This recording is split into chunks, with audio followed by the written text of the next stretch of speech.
नमस्कार, मी कीर्ती गायकवाड। स्वागत आहे आपलं आय न्यूज 28 मध्ये।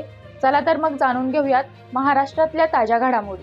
बोईसर चिलार रस्त्यावर रास्ता रोको आंदोलन। पालघर जिल्ह्यामधील जगप्रसिद्ध तारापूर अणुशक्ती केंद्राकडे जाणारा एकमेव रस्ता असलेल्या या चिलार बोईसर रस्त्यावर सतत अपघात होत असतात।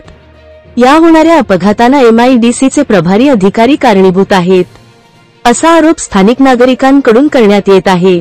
या एका आठवड्यात 4 मोठे अपघात झाले असून या अपघातांना चिलार बोईसर रोड बनवणारे MIDC प्रशासन जबाबदार असल्यामुळे आज चिलार बोईसर रस्ता काही काळासाठी बंद करून MIDC प्रशासनाचा निषेध नोंदविण्यात आला।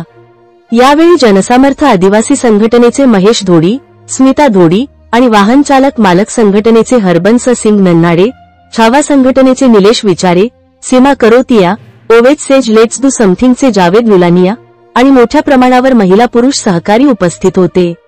वार्ताहर इंडिया न्यूज 28 साठी प्रणय प्रभाकर पाटील, पालघर जिल्हा ब्युरो चीफची रिपोर्ट।